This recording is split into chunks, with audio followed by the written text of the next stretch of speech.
Alice's Adventures in Wonderland by Lewis Carroll. Chapter 6, Pig and Pepper. Hello, this is Natasha, and I'm dropping by with the latest chapter of Alice in Wonderland. Now, I'm really looking forward to this one because we're about to meet the Duchess and the Cheshire Cat. For a minute or two she stood looking at the house and wondering what to do next, when suddenly a footman in livery came running out of the wood. She considered him to be a footman because he was in livery. Otherwise, judging by his face only, she would have called him a fish. And he rapped loudly at the door with his knuckles. It was opened by another footman in livery, with a round face and large eyes like a frog. And both footmen, Alice noticed, had powdered hair that curled all over their heads. She felt very curious to know what it was all about, and crept a little way out of the wood to listen. The fish footman began by producing from under his arm a great letter, nearly as large as himself, and this he handed over to the other, saying in a solemn tone, "For the Duchess, an invitation from the Queen to play croquet." The frog footman repeated in the same solemn tone, only changing the order of the words a little. "From the Queen, an invitation for the Duchess to play croquet." They both bowed low, and their curls got entangled together. Alice laughed so much at this that she had to run back into the wood for fear of their hearing her, and when she peeped out, the fish footman was gone, and the other was sitting on the ground near the door, staring stupidly up into the sky. Alice went timidly up to the door and knocked. "There's no sort of use in knocking," said the footman. "And that for two reasons.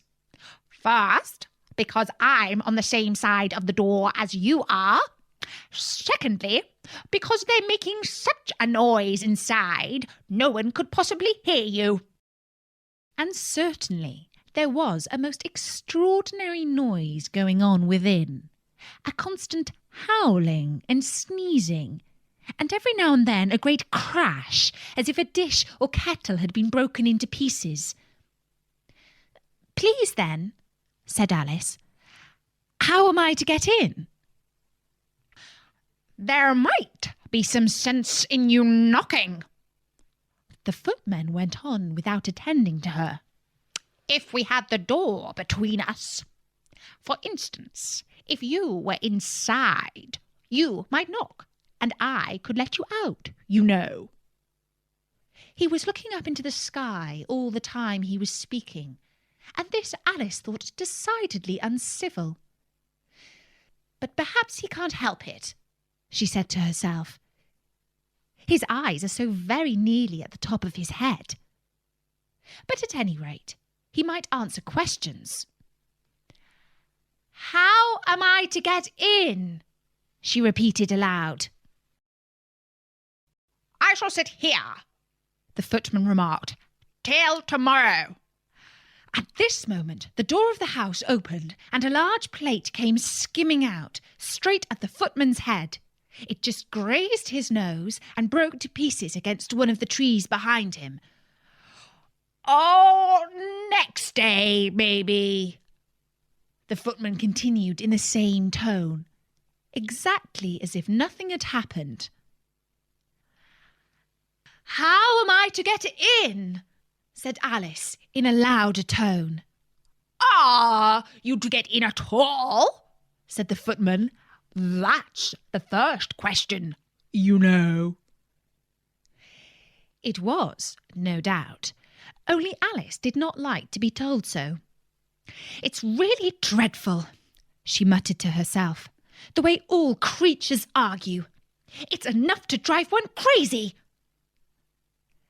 The footman seemed to think this a good opportunity for repeating his remark, with variations. I shall sit here, he said, on and off, for days and days. But what am I to do? Said Alice. Anything you like, said the footman, and began whistling. Oh, there's no use in talking to him, said Alice desperately. He's perfectly idiotic. And she opened the door and went in. The door led right into a large kitchen, which was full of smoke from one end to the other. The Duchess was sitting on a 3-legged stool in the middle, nursing a baby. The cook was leaning over the fire, stirring a large cauldron which seemed to be full of soap. There's certainly too much pepper in that soup, Alice said to herself, as well as she could for sneezing. There was certainly too much of it in the air. Even the Duchess sneezed occasionally, and as for the baby, it was sneezing and howling alternately, without a moment's pause. The only things in the kitchen that did not sneeze were the cook and a large cat, which was sitting on the hearth and grinning from ear to ear. Please would you tell me, said Alice, a little timidly, for she was not quite sure whether it was good manners for her to speak first, why your cat grins like that? It's a Cheshire cat, said the Duchess. And that's why... A pig! She said the last word with such sudden violence that Alice quite jumped. But she saw in another moment that it was addressed to the baby and not to her. So she took courage and went on again. I didn't know that Cheshire cats always grinned. In fact, I didn't know that cats could grin. They all can, said the Duchess, and most of 'em do. I don't know any that do, Alice said very politely, feeling quite pleased to have got into conversation. You don't know much, said the Duchess, and that's a fact. Alice did not at all like the tone of this remark, and thought it would be as well to introduce some other subject of conversation. While she was trying to fix on one, the cook took the cauldron of soup off the fire and at once set to work throwing everything within her reach at the Duchess and the baby. The fire irons came first, then followed a shower of saucepans, plates and dishes. The Duchess took no notice of them, even when they hit her, and the baby was howling so much already that it was quite impossible to say whether the blows hurt it or not. Oh, please mind what you're doing, cried Alice, jumping up and down in an agony of terror. Oh, there goes his precious nose, as an unusually large saucepan flew close by it and very nearly carried it off. If everybody minded their own business, the Duchess said in a hoarse growl, the world would go round a deal faster than it does. Which would not be an advantage, said Alice, who felt very glad to get an opportunity of showing off a little of her knowledge. Just think of what work it would make with the day and night. You see, the earth takes 24 hours to turn round on its axes. Talking of axes, said the Duchess, chop off her head. Alice glanced rather anxiously at the cook to see if she meant to take the hint.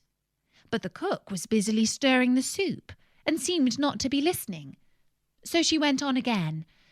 24 hours, I think. Or is it 12? Oh, don't bother me, said the Duchess. I never could abide figures. And with that, she began nursing her child again, singing a sort of lullaby to it as she did so, and giving it a violent shake at the end of every line. Speak roughly to your little boy, and beat him when he sneezes. He only does it to annoy, because he knows that it teases. In which the cook and the baby joined. Wow! Wow! Wow!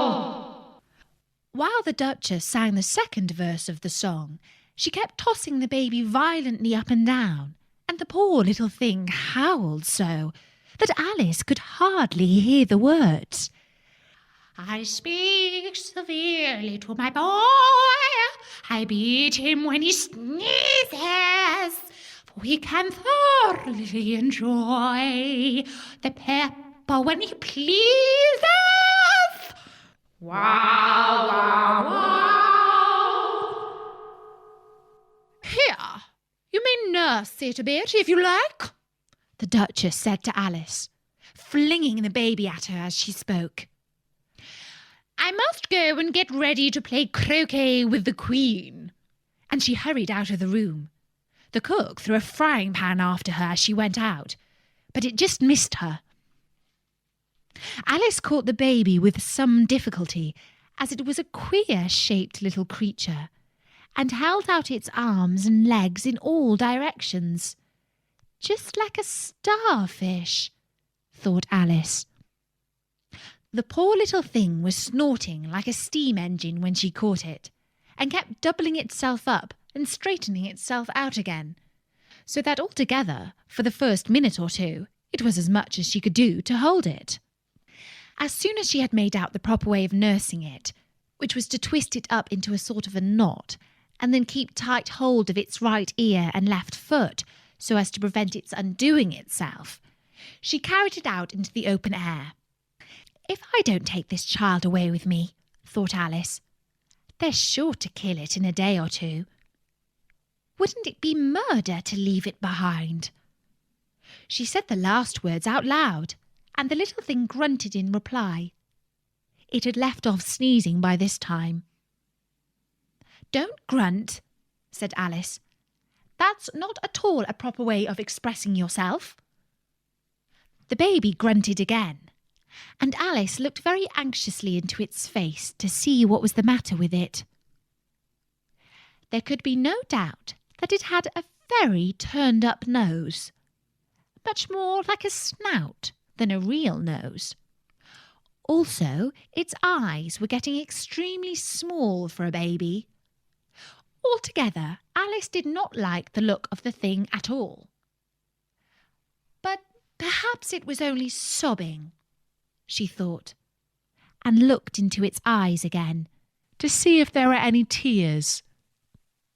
No, there were no tears. If you're going to turn into a pig, my dear, said Alice seriously, I'll have nothing more to do with you. Mind now.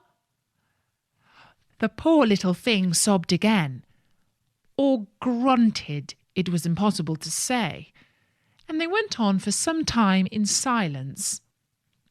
So she set the little creature down and felt quite relieved to see it trot away quietly into the wood.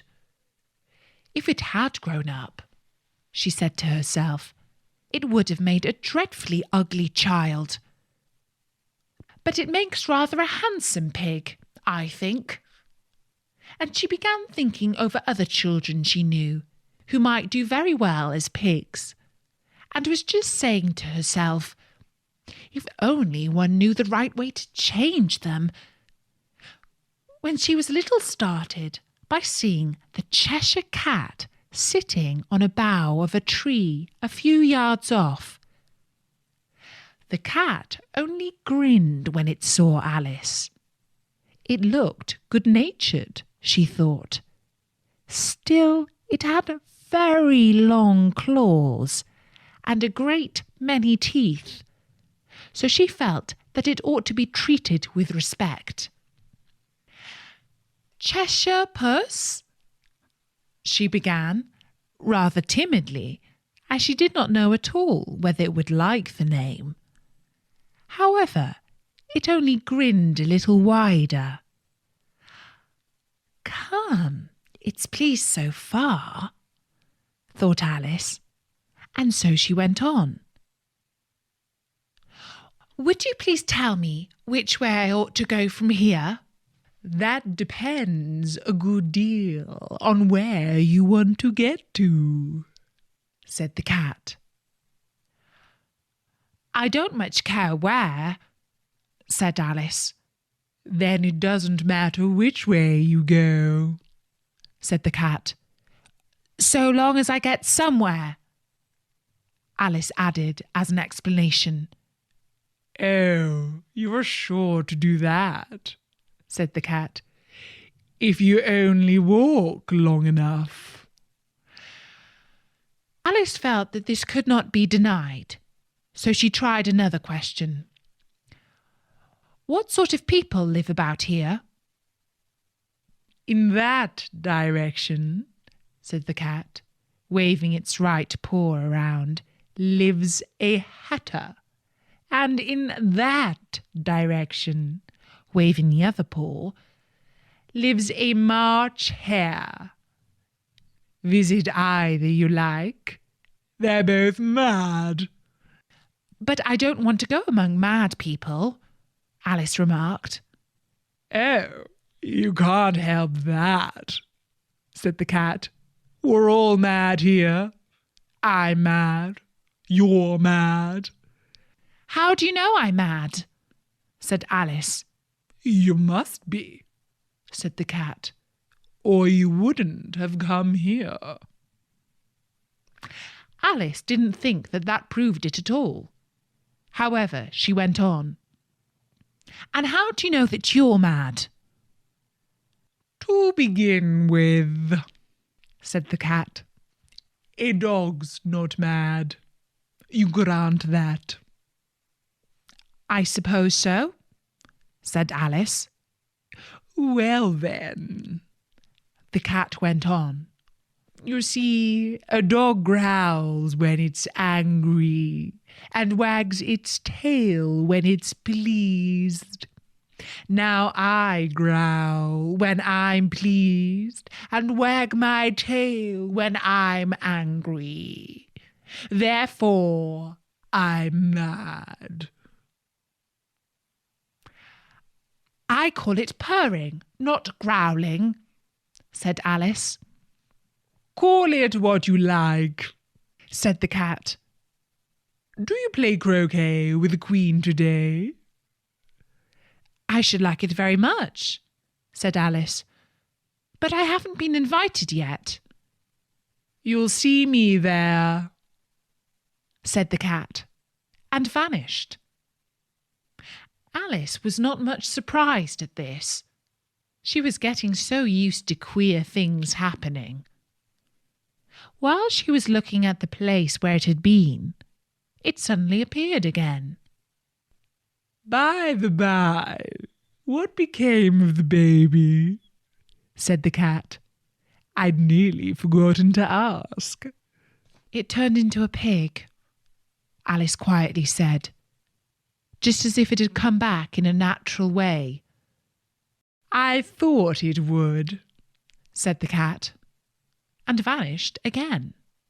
Alice waited a little, half expecting to see it again, but it did not appear, and after a minute or two she walked on in the direction in which the March hare was said to live.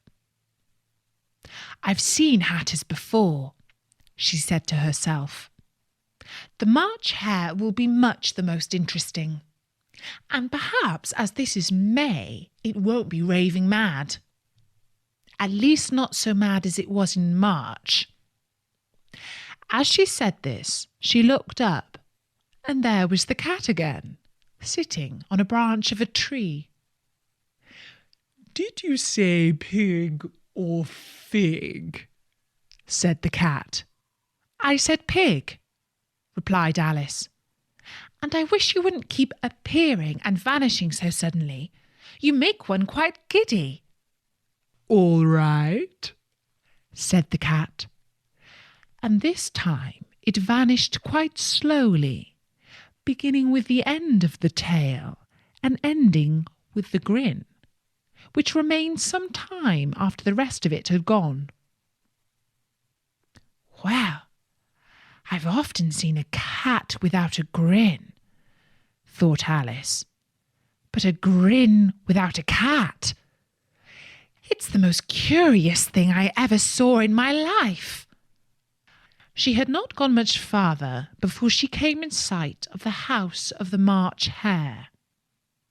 She thought it must be the right house because the chimneys were shaped like ears and the roof was thatched with fur. It was so large a house that she did not like to go nearer till she had nibbled some of the left-hand bit of mushroom and raised herself to about 2 feet high. Even then she walked up towards it rather timidly, saying to herself, "Suppose it should be raving mad after all. I almost wish I'd gone to see the Hatter instead." And that was the 6th chapter of Alice's Adventures in Wonderland by Lewis Carroll. I'll be continuing the story here on storynori.com very soon. Until then, from me, Natasha, bye-bye.